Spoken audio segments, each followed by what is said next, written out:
সুধাংশু দাস মহোদয় কন্যারা আপনার হাততালি দিয়ে সেকেন্ড ডিভিশন ফটিকা দ্বাদশ বিদ্যালয়।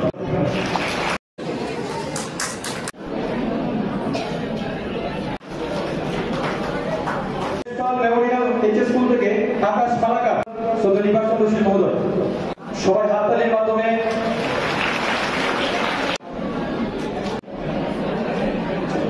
decide what you can do.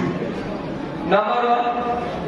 Number two, now coming to for boys, ছেলেদের উদ্দেশ্যে বলি। বর্তমানে আমাদের যে বাজেট তৈরি করি আমরা, বাজেটের মধ্যে স্বাস্থ্য দপ্তর আলাদা করে, এটা আগে ছিল না, নতুন করে এখন গত 8-10 বছর যাবত শুরু হয়েছে আমাদের রাজ্যে, কি নেশামুক্ত কেন্দ্র তৈরি করা হবে। কয়টা? এই বছর ঊনকোটি জেলাতে আমরা 3টা নেশামুক্ত কেন্দ্র তৈরি করব। উত্তর জেলাতে 5টা করব, ধলাই জেলাতে 7টা করব। এইভাবে স্বাস্থ্য দপ্তর বাজেট তৈরি করবে। কেন? নেশামুক্ত কেন্দ্র কি এডিক্টেড হয়ে যাচ্ছে ছেলে মেয়ে, এমন পরিমাণে ড্রাগস তারা নিচ্ছে, ড্রাগস নেওয়ার কারণে তাদেরকে নেশামুক্তি কেন্দ্র রেখে তাদের উপর টর্চার করে তাদেরকে সুস্থ করে বাড়িতে পাঠাবো। এটা একটা বড় সমস্যা। Consume of alcohol, drug addiction is become rampant in our society nowadays.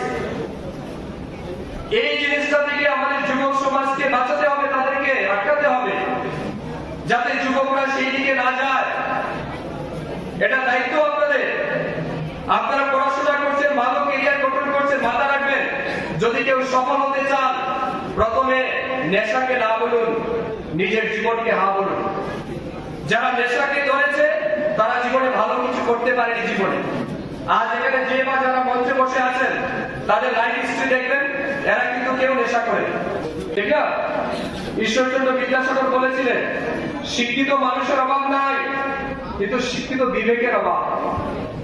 ঠিক না? বল, শিক্ষিত মানুষের কিন্তু অভাব নাই, শিক্ষিত বিবেকের অভাব।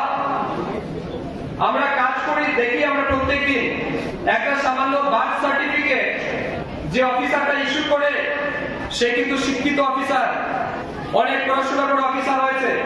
একটা সাধারণ গরিব মানুষ, মানুষের বাড়িতে কাজ করে কৃষক, সে তার দিনের হাজিরা ত্যাগ করে নিজের পয়সা খরচা করে গাড়ি ভাড়া দিয়ে কুমারঘাট যায়, কৈলাসহর যায় একটা সার্টিফিকেট আনার জন্য।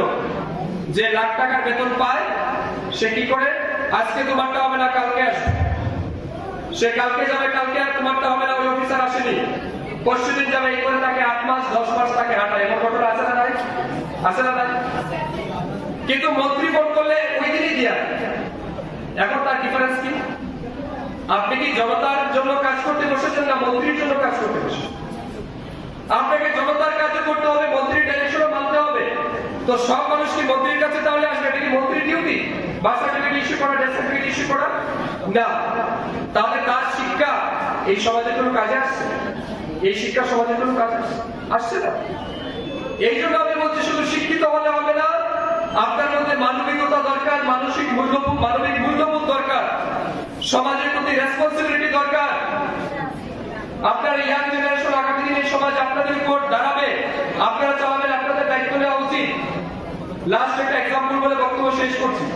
আমি আমার কাছে বিদায় হিসেবে অনেক মানুষ আসে, দাদা আমাদের পাড়ার রাস্তাটা খুব খারাপ, রাস্তাটা তৈরি করবে। আমাদের পাড়ায় জলের